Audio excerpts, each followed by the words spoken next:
The EBN Entertainment Broadcast Network presents, live from Chisel Multimedia Studio, the Chris Massey Atlanta Music Show.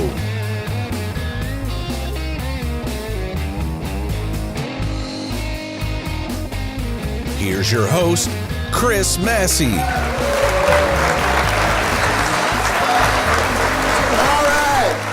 Hey everybody, I am Chris Massey and welcome to the Chris Massey Atlanta Music Show here on the EBN Entertainment Broadcast Network channel. We're coming to you live tonight from our Chisel Multimedia Studios here in Atlanta, Georgia, and I'm joined as always by my partner in crime, Mr. Matt Roberts. Matt, we okay over there? All good. Everything's looking good now. Very good, very good. All right, so let's see what's happening. You know, all of us at one time or another have said, you know, I've seen it all and I've heard it all. And in today's world we live in, that is something that you just shouldn't say, because no matter what you've seen or what you've heard, it doesn't take long for something to top it. And here's a prime example. Last week in New York, a 41-year-old female employee of a courier service won a $3 million lottery. Now, this story sounds good, right, Matt? Sound like a good story so far. Well, let me tell you what happened. She went into work the next day, and her boss came back from lunch and opened up his door and found this woman on his desk defecating on his desk. Okay? Now maybe it's just me, but I mean, I can understand going into work and, you know, telling a few people to kiss your ass or cussing a few people out or maybe even slashing some tires in the parking lot. But I think that defecating on someone's desk is stepping over the line. And apparently the New York police also thought it was stepping over the line, and they arrested this woman. Now I'm going to read you a couple quotes that I got here, first from the manager and then from the woman. The manager states that he came back from lunch and noticed that his door was slightly open and something was wrong. Now, this is the first thing that I find odd. I mean, if I was going to defecate on somebody's desk, I think I would close the door. Matt, wouldn't you close the door? Yes, sir. I think I would. I think I would need a little privacy to pull this thing on. He then says, and I quote, "As I entered my office, I saw her squatting over my desk like a hippopotamus." Now, I kind of think she was a large woman, using that adjective right there, you know. He then goes on to say that a dark monkey slime substance was coming out of her rear end, landing on his desk like a Play-Doh fun factory. Now, I'm not making any of this up. Now, that's a pretty odd use of words there. The woman went on to say that when she won the lottery Friday night, she started planning this. According to her, she spent the whole weekend eating Mexican food and not going to the bathroom. She said, and I quote, "By Monday morning, I was gingerly walking around like a death row inmate trying not to explode." Then, of course, she said, you know, what you would expect her to say, "I've been taking shit off this guy forever, and now he's going to take some off me," literally, okay?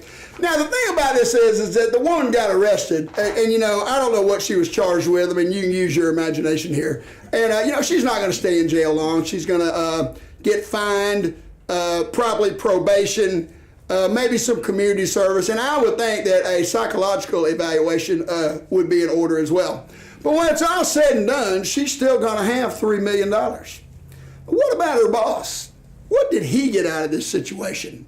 He gets to drive home that night and think to himself that somebody hates him so bad or thinks so little of him that they would be willing to take a dump on his desk and risk going to jail.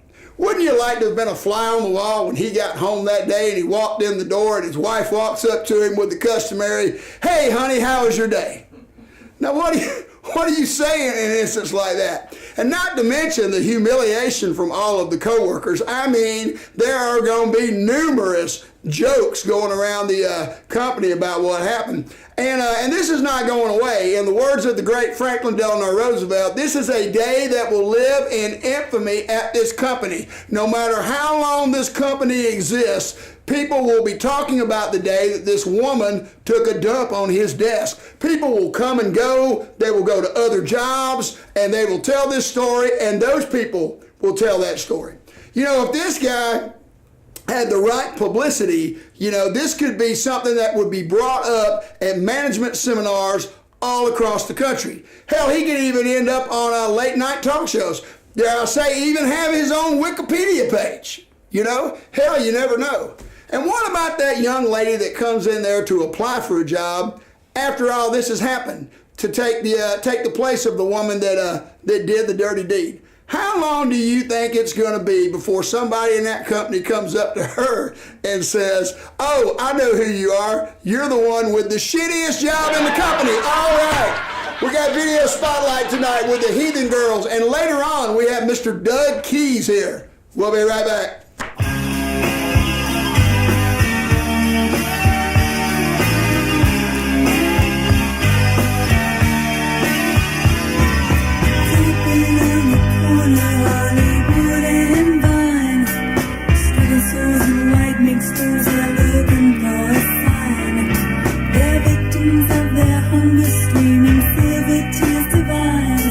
Blinded by the glitter, they're drowning in their crime.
Heathen Girls and Dark versus Light.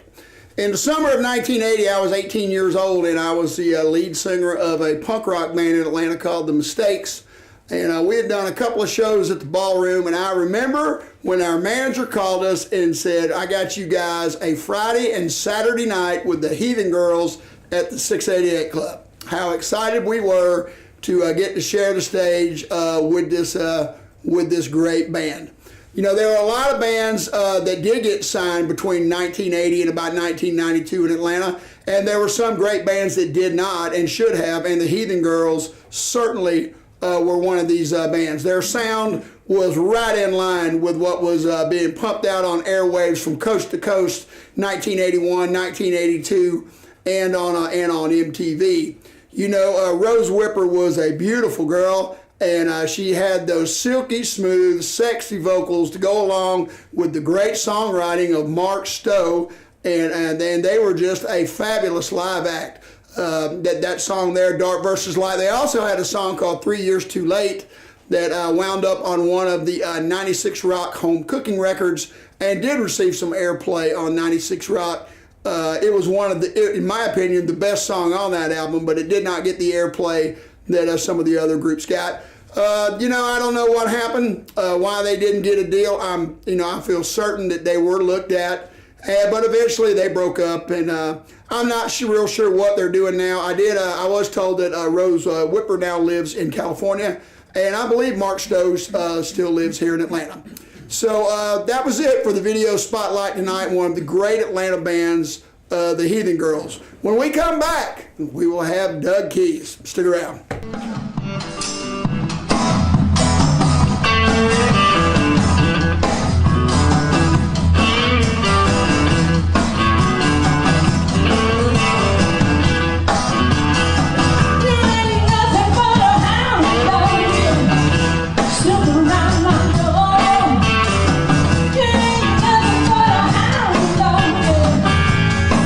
Around my door.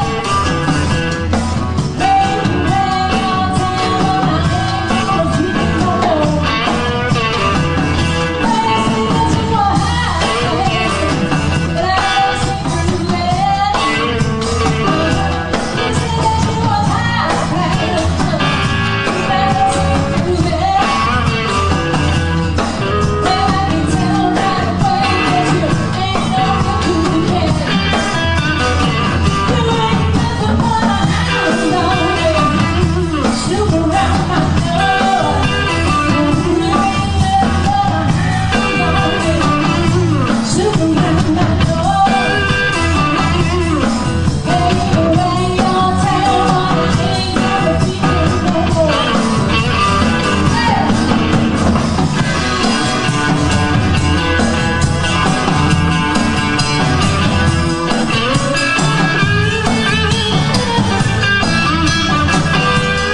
watching Michelle Malone and her band performing the old Elvis tune, Hound Dog, there at the Velvet Note in Alpharetta. And that great sounding guitar you were hearing on that clip was from my guest tonight. He is one of the busiest guitar players in Atlanta. Of course, he plays with Michelle Malone, and when he's not gigging with her, he's playing with Steven Skipper and the Street Fighting Band, and he also finds time to play with the Rock and Roll Animals, who do a little Lou Reed tribute. They play around town every now and then. And in between all that, he still finds time to be the owner and operator of Musicology, a music school in Noonan, Georgia. We're so glad to have him here tonight on the Chris Massey Atlanta Music Show, Mr. Doug Kees. Come on in, friend. Good to have you here, man. Have a seat. Pull it on up. The nicest thing anybody said about me all day. Well, that's what they pay me to do. That's what I gotta say. You could write those things down. I'd be happy to take that. That'd be great. Well, you'll be able to let somebody be able to see it on the show. That's right. You know. There you go. All right, Doug. So we were talking, and you told me you moved to Atlanta when you were about in second grade, and you were living over there at somewhere off of North Druid Hills, because you said you went to Briarcliff High School. I did. I went to Briarcliff. We were the class that every year they threatened to close the school if the Smiths moved. They got 3 kids. That's going to put us under. Oh no, they're not leaving. We're going to stay here. I got you. I had some awful good times in that Adams Stadium over there when I was growing up. Sure did. Well, you were at Tucker, so you. I was at Tucker. Yes. Beat our tail every year. And we but it seemed like y'all beat us in baseball or basketball. I don't imagine we beat anybody in anything. But football, that was one we circled on the calendar every year.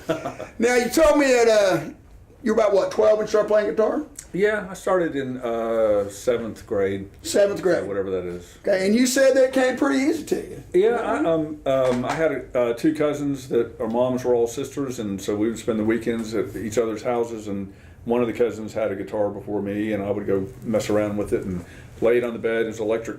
It was a Red Baron, and he had a Univox amp, and I'd lay it up there, and I didn't know how to play it, and I would just play the open strings, and then I got a guitar of my own the next year, and I think because the 3 of us hung out and tried to play all weekend, and we were terrible. We didn't know that, but within a few months we were less terrible. I got you. So well, now I'm a firm believer in this, and as many guitar players, great guitar players as I've interviewed, and bands I've played in with good guitar players, and as little as I play, that people say you just need to practice. Well, if it was just practice, there would be a lot more musicians than there are, because there's a lot more people that want to play than do play. Sure. I mean, I believe that. So you agree that there's something that clicks in your brain, that you get your fingers to move, you understand what you're doing, and that makes practice fun. Yeah, I think. I hate to practice, and I always have. So. Right. But I really wanted to play well, and I think a lot of it is the crew that you're around, and so I had these 2 guys. We immediately had a band, so we had something to do. And then within a couple of years, I was lucky enough to play with some guys that were really good and were older. Right. And I wanted very much to not get fired. I got you. And to hang with the big guys. I got you. But you still you'll be riding around and you'll hear something on the radio and you can see it in your head the way it needs to be played. You got to come home and pick that guitar up and make it happen. I woke up one Sunday morning in the last year and a tune in my head, which doesn't happen all the time, and I had to get up and go sit on the porch and figure it out. So I thought I've got to do it, and I did. I got you. Okay, now, so as you got into your early 20s, you were playing in a band in Atlanta that was making a good bit of noise called The Pulse. We were. That was our first kind of college band, and we played Margaritaville and the Point and the Pub. I remember hearing y'all advertised on 96 Rock. We got some attention there. Y'all played over at y'all played Green's Rock and Roll Night over there at Green's Lounge, right? Gosh, that's where I knew I heard that. Yeah, we did that. That was a big night. Yeah, that was a big one. Yeah. That was that was coming of age band. I got you. And Rob Aldridge, that later was in Holly Faith, and I are still big pals, and we were in that band together, and it was, we were babies, and I got you. Learned about everything together. Okay. Well, and you were telling me that you're a big Bruce Smith fan. Oh, yeah. And like Swingin' Richards, yeah. And a lot of people do. And Bruce had this band called The Cult. Yep. I mean, not the cult. The Law. Excuse me, Bruce. Had a band called The Law, and Moses Moe from Mother's Finest was holding that other guitar spot, and I guess Mother's Finest decided to get back together. Right. And you were sitting in with them at Backtracks. Yep. The old Great Buckhead Saloon over there. Every Monday night, right? And you ended up getting a gig. They had the brilliant idea to be the only band playing on a Monday night, and we would all go because there was nowhere else to go, and they were great. And then they go, hey, if you want to sit in, why don't you play one in the last set? So we'd wait all night, and of course, that was a good trick, and that's very Bruce. He's a smart guy. So one night he asked me, he said, you want to play? And I said, yeah. He said, we'll get some guys together. And so Rob was there, and I had a Gretsch guitar from the 60s because I was a Brian Setzer fan and George Harrison fan. And so we got up and played two Buddy Holly songs with a bass player and a drummer. I can't remember who it was. And in the middle of the 80s, right, Aquanet hair, all that stuff. Oh, sure, absolutely. Dippity-doo. Yeah, we're playing Buddy Holly on a Gretsch through a Marshall, and Billy stopped me afterwards and said, Mo had gone back to Mother's Finest, and they were still trying to work out the guitar spot, and was I interested? And I was like, oh yeah. I was like, yeah. I mean, that was like the Rolling Stones asking me. I was yeah, that's a big step. I mean, you get in a band that's in the thick of the scene like that. And I don't know what it is about Monday nights in Atlanta. Of course, the Satellites made Monday night famous at Hedgens. Sure. And then, of course, the Monday nights they were even doing it at the Great Buckhead Saloon with the Hellhounds. Right. We just did a gig Monday night at a club, and I'm like, why are all these people? What are these people doing? It's the industry workers' Friday night. I guess so. Yeah. I guess so. So you played with them for a while, and that kind of ran its course. I mean, y'all were the victims of some other people's success. I mean, Billy got a gig with Michelle right after she got the Astra record deal, and Johnny Colt goes on to play with the Black Crowes, who go on to sell. Last check, the Black Crowes have sold 35 million records. Oh wow, more power to them. They deserve it. 35 million records. Man. Now, but you got to admit, when they got that record deal, nobody was thinking that they were going to sell. That 35. I mean, really, out of all those bands signed at that time out of Atlanta, they're probably the biggest. Probably. I remember seeing the first gig Johnny played with them was in the parking lot behind Free Laros. Okay. On a Saturday afternoon. He said, come down, I'm going to play. And I went down there, and it was, there were 50 or 60 people standing around, and Robin Zander was there, walked up, and Billy and I were standing there. Billy was there, and so we were talking, and he goes, there's Robin Zander. And I thought, that is Robin Zander. And he comes over, and I'm watching him, and I mean, Chris was, even then was an astoundingly great vocalist. Oh, yeah. And he thought just unbelievable singer, but, I thought great vocalist. I can't imagine, nobody was counting on that to blow up. Yeah. Well, they were also the first band to benefit from the Brendan O'Brien magic. Gosh, yeah, that guy, yeah. Another Tucker boy. Absolutely, yeah, right, for sure. So anyway, now, so you never stopped playing. You were playing the whole time, right? Yeah. And like I said before, I had 1990. I had been doing it 10 years, and I decided it was time to take a break. Right. Came back in 2004 and started playing. And I remember one of the first shows I went and saw when I started hanging back out was the Gasoline Brothers. Okay, right. Were playing with the Altar Boys, right. Rick and Peter down at the Vinyl Room at Center Stage. Right. And then it wasn't long after that I saw you playing with the Gasoline Brothers. Sure. Well, Ray and I had played together when the Law broke up. Ray and Gregory had a band going, and Johnny Colton, I played with him with those guys for a few months. Mm-hmm. And I always thought, again, it was like, in those days there were great bands. There were a handful of amazing singers in Atlanta, and Chris Robinson certainly. Oh, absolutely. And Ray, I just always thought, man, golly, that guy. Ray's an excellent country singer. Right. Yeah. And so anyway, I had hooked up with him again in the early 2000s and went to see them open for the Satellites, and just hung out a little bit. And he asked, Jack had gotten a gigantic career boost in the legal world. Is that what happened with Jack? Yeah. I wondered what would happen, because Jack's a pretty hot guitar player in his own right. I think he thought he needed to pay attention to the district attorney's office or something. I got you. Well, ain't nothing wrong with that. I'll take the sloppy seconds and jump in there and play. Yeah. But so that was fun, and Billy was in that band, and David Piper and Brian Huffman, and we had a good run for a few years and did some great shows and great recordings, and just too, it's just, I mean, those guys, it's like, after 30 years of being around each other, it's just, that's golden to be able to still hang out. Sure, absolutely. That's a big deal. And then, of course, you guys had some tragedy with the sudden death of Brian that nobody saw coming. It's no reason for it to happen, completely unexpected, and that was tragic. Yeah. I had talked to him that day, texted him, and he was excited about getting back and playing some shows. It's just unfortunate, and it's hard to get the wind back into sales after something like that happens. I would imagine. Sure. So tell me how you wind up playing with Miss Michelle Malone. How did that come about? So Billy and I had done the Gasoline Brothers stuff together, and I always had other bands going, and I booked myself in different things, and you want me to play your birthday party, I'll play that. You want me to play your wedding, I'll play whatever. I'll play whatever you want me to play for money, and so I had all a lot of other stuff going like that, and Billy called me and said Michelle was going to get Drag the River back together for a reunion gig, and everybody wanted to play, and that Johnny D said, had declined, and would I be interested in doing it? And I was like, yeah, I'm just absolutely. I mean, there's no question.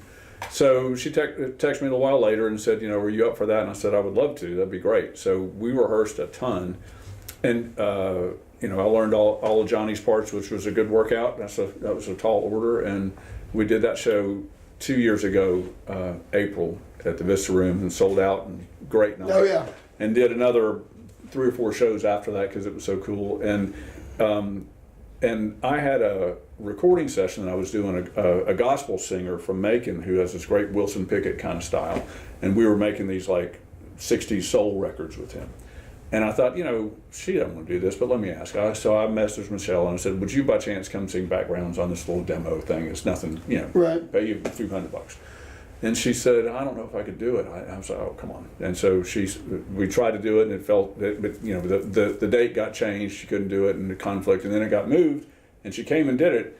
And I had Chris Burrows, drummer in town, who I've known forever, and Robbie Hanley, tremendous bass player, and we were at Jeff Bakos's. And we would do it. The singer and I had gotten together before and worked out the song, so I'd go, here, let's do this song. I'd play it to Chris and Robbie. He'd sing it, and we'd slam out an arrangement, go in the other room, cut it 2 or 3 times live, and get a take, and go on to the next one. And it was great. And so she's there waiting to sing. And I said, man, we'll be done in just a second. Just, when we get you in and out so you don't have to hang around. She said, this is fine. And later, I walked out, and they were doing something, and she said, I want to do this for my album. And I said, oh, well, Jeff's Place is great. She goes, no, I mean exactly. That drummer, that bass player, I want to do this. Oh, wow, okay. And I was like, well, me too. So that's the group that played on Slings and Arrows? Yes. Okay. And so that was just on the heels of the Drag the River stuff. We were in the middle of doing some of that. Right. And she had commented that she wanted to do a record, and she didn't have quite a vision for it. Okay. And that day she was like, just this. And so a couple weeks later, I said, we were booked for the first date, and I said, if you want to send me clips of the songs, I'll chart them out, because that's usually what I would do. And she said, I don't want anybody to have heard any of it. Just more cold than before.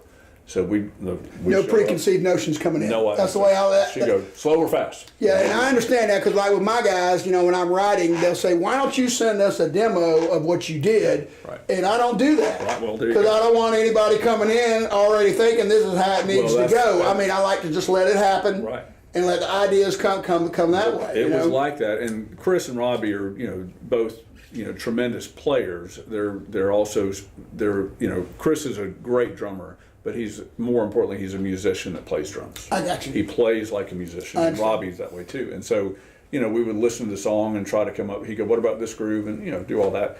And we did it in 3 days. And oh, wow. Completely. And she said, I'm going to take it and mix it with Jerry Hampson, and I've done Jerry forever, and they've worked together a lot. She said, I'm going to try to keep it real stripped. And I thought, people say that, and then they layer it and layer it and layer it. And she didn't. I was so happy when I heard it. I was like, this is what we recorded. And then Peter Stroud came and played on one of the tunes, added a guitar player. Cheryl Crow's guitar player. Yeah, wow. Great. And it was done in a short period of time. So that was kind of the first big thing we did. Now, I'm a friend of Johnny Daly is a friend of the show, and he played steel guitar on my second and third record. Sure. And I just sent it over to him, and he did it at home and sent it back, and it was awesome. Well, that's what, like I said, when I was working out all his guitar stuff, I thought, I probably know Johnny Daly guitar parts better than anybody else in the whole world besides Johnny Daly. So I'm a fan too. So then you also played with Steven. Steven was on the show a couple months ago. Okay. You know, Right on. and I know that's got to be a real fun gig. Well, Playing those and- Stone songs with such a great band. Sure. And Steven does such a good job. Oh, he's perfect. Yeah, without Yeah. him, it's, anything. But and Bruce Smith has started playing in that band too, and Fred McNeil, who's just great at everything. Yeah, it's an awesome lineup. And then you do the Rock and Roll Animals things every now and then. You do the Lou Reed tribute. Well, I tell you, we did that the first time last summer, and we did the Rock and Roll Animal album. And Bruce was like, "I've loved this since I was a kid. I've always wanted to do it. You be the guy on the left, I'll be the guy on the right, and learn every note." And there's a truckload of notes, and it was a lot to learn. Is that right? Oh my God, it was just so much. You know, I'll tell you something that you might not know is that Rick Richards, when he was on the show, told me that he was at the old bar Richards, which is over there where Midtown Art was now. Yeah. That he went to see Lou Reed there, and one of Lou Reed's guitar players was playing Les Paul Jr. Oh wow, that's what they use on the record. And that is when he That's his and that is when he got about the that? fell in love with that guitar I and, didn't know that. and started playing it. Yeah, Well, no, sure that's- did. Yeah, I mean, Bruce and I were like, all right, well, he had a Marshall, he had a high watt, so you be that guy. And, Because in Atlanta back when he was in the Satellites, there weren't many people playing Les Paul Jr. Well, I remember the first, Rob and I in the Pulse played at Neon's, and we swapped sets with the Hellhounds. Okay. And it was the week before the Satellites record came out. So Oh, wow. it was like the biggest homecoming ever. And I had a little Marshall 112 amp, and Kevin Jennings pulled up for sound check, and I said, trying to be nice, I said, Rick wants to play through my amp. If that makes it easier, that's fine. He was like, yeah, no. He rolled that half stack in, and like the room was 3 feet deeper. Oh, yeah. By the time they got done, they started. I was like, what? Well, yeah, you can play through my little.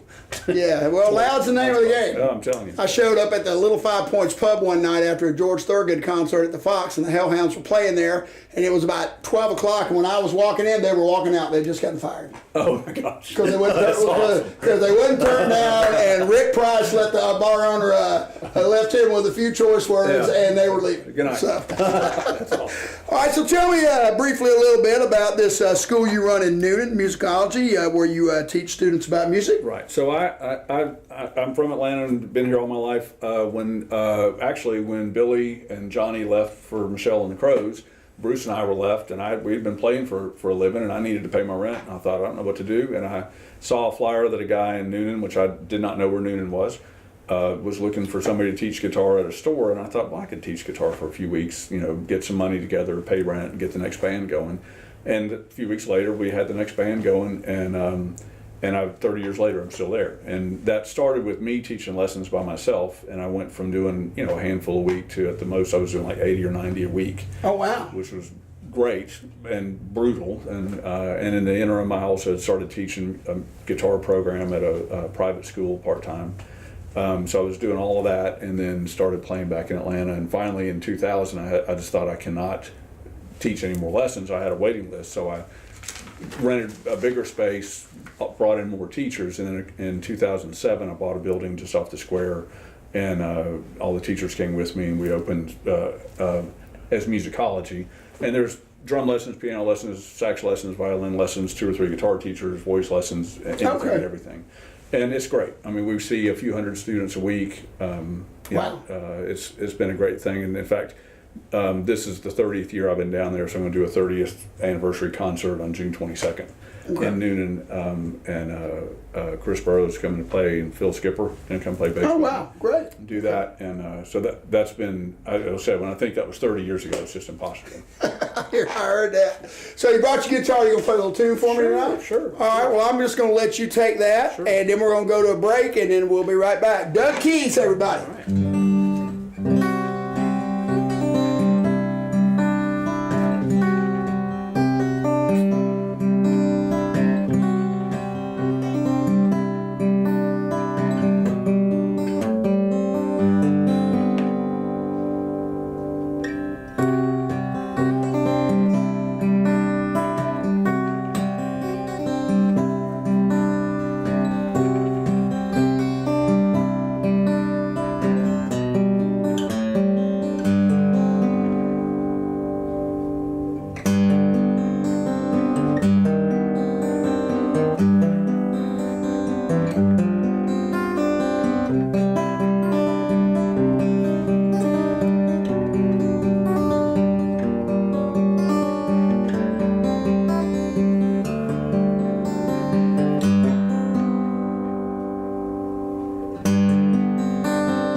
Getting ready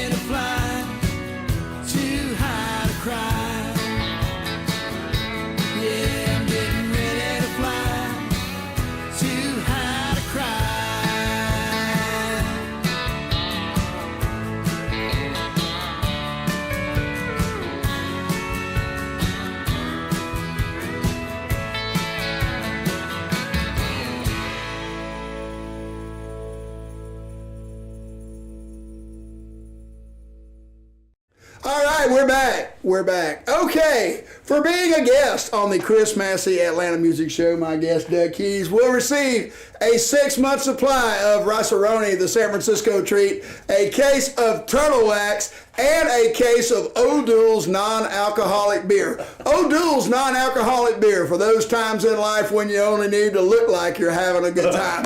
All right, so we'll be back next month. I'm not sure who the guest will be, but we will have somebody.